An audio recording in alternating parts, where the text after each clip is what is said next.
Salat yang dilakukan oleh seorang hamba dengan kekhusyuan dan dibarengi dengan penyesalan dosa, itu menghapus dosa.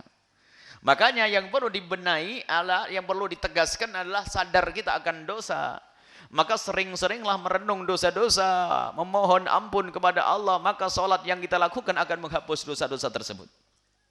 Segala bentuk kesalahan, kecuali menyekutukan Allah Subhanahu wa taala. Jadi terus dalam langkah-langkah kita merenungi dosa-dosa. Kalau seandainya dicabut nyawaku, belum diampuni dosaku oleh Allah, alangkah sengsaranya aku di alam barzah nanti. Jangan ada yang meremehkan dosa. Wa qalu asabtu hadda. Imam An-Nawawi rahimahullah taala mensyarahi lafaz wa asabtu hadda. Aku menimpa had, maksudnya apa? Maksiatan, tujibul ta'zira.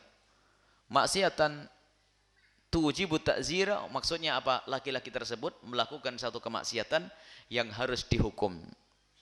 Jadi ada kemaksiatan yang harus dihukum, ditakzir di dunia.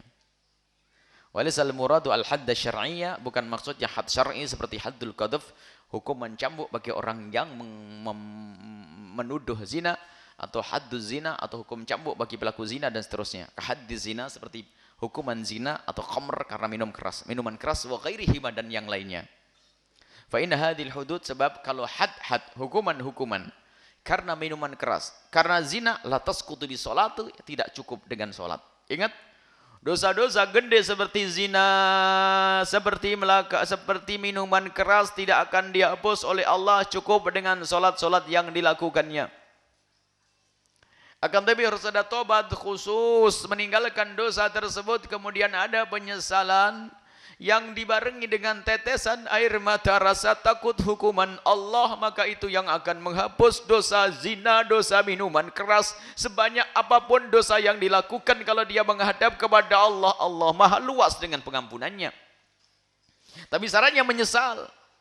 Dan tidak perlu diceritakan, tidak perlu diceritakan kepada siapapun dari bangsa manusia. Ini ingat, kami selalu ingatkan ini. Yang pernah kepleset dalam zina, biar saja itu antara dirimu dengan Allah. Berperanlah sebagai wanita soleh dengan laki-laki soleh yang tidak pernah kenal dunia itu sama sekali. Tutup masa lalu itu, karena Allah akan menutup kalau kita bisa menutup masa lalu itu.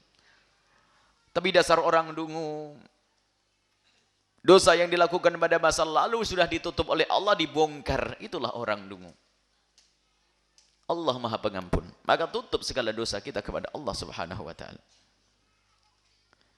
Wala yajuzul ilmami tarkuha, kalau hukum zina dan sebagainya, asalkan sudah masuk ke imam, ke seorang hakim, maka harus ditegakkan. Tapi kalau belum, tidak dianjurkan bagi siapapun pelaku zina atau minuman keras lalu ngadu ke mahkamah, ke hakim, lalu berkata tolong hukum cambuk saya, enggak dianjurkan. Tapi justru dianjurkan disimpan. Seperti dosa zina itu misalnya, sering kami ingatkan, kalau ada seorang hamba yang kepleset dalam zina, maka tidak perlu ngaju ke mahkamah minta untuk dicambuk atau dirajam. Justru sunnahnya ditutup, minta ampun kepada Allah. Cukup menangis, menyesal, sudah cukup, enggak usah pakai cambuk. Kecuali memang sudah ditangkap oleh 4 saksi, maju ke mahkamah, saksinya nggak bisa dielak itu. Seorang pemabuk sempoyongan ditangkap oleh mahkamah, oleh hakim, oleh seorang yang bertugas, maka harus ditegakkan hukum kepadanya. Tapi jika tersembunyi, tidak ada yang tahu, cukuplah ngadu kepada Allah Subhanahu wa ta'ala. Jangan sampai kita cerita kepada siapapun dari bangsa manusia. Banyak wanita dungu, laki-laki dungu. Sampai dikatakan kullu ummati mu'afa illal mujahirun. Semua umatku itu aman-aman saja. Kecuali dia yang bodoh dulu, yang terang-terangan dalam maksiat, dalam zina, dalam riwayat itu. Wirayat fi riwayatin bizina. Gimana orang terang-terangan dalam zina? Adakah orang zina di perempatan jalan? Adakah orang zina di alun-alun? Tidak ada orang melakukan itu semuanya. Akan tapi yang dikatakan si dungu itu adalah orang yang enggak selamat, orang yang melakukan di malam hari, esok harinya cerita. Maknanya apa? Hendaknya dosa-dosa semacam itu ditutup dan ditutup. Sebab kalau dibongkar, rusak, susah untuk tobat. Saudaranya pun jadi jijik dengannya, istrinya jijik dengannya, suaminya jijik dengannya, anaknya jijik dengannya, sehingga dia susah untuk tobat dan manusia memandang jelek kepadanya. Lihat indahnya kasih sayang Allah. Kasih sayang Nabi Muhammad SAW tutup. Tutup dan jangan ceritakan kepada siapapun manusia. Yang lalu biar berlalu, Allah Maha Pengampun. Tapi ingat nyesal. Kemudian hadis selanjutnya.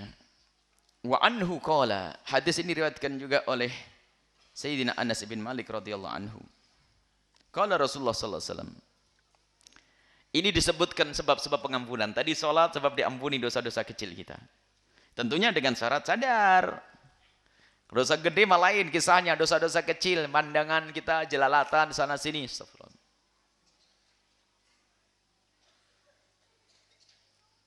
Ya, maklum ngelihat aurat. Tapi kalau setiap hari terus-menerus jadi gede dosa itu.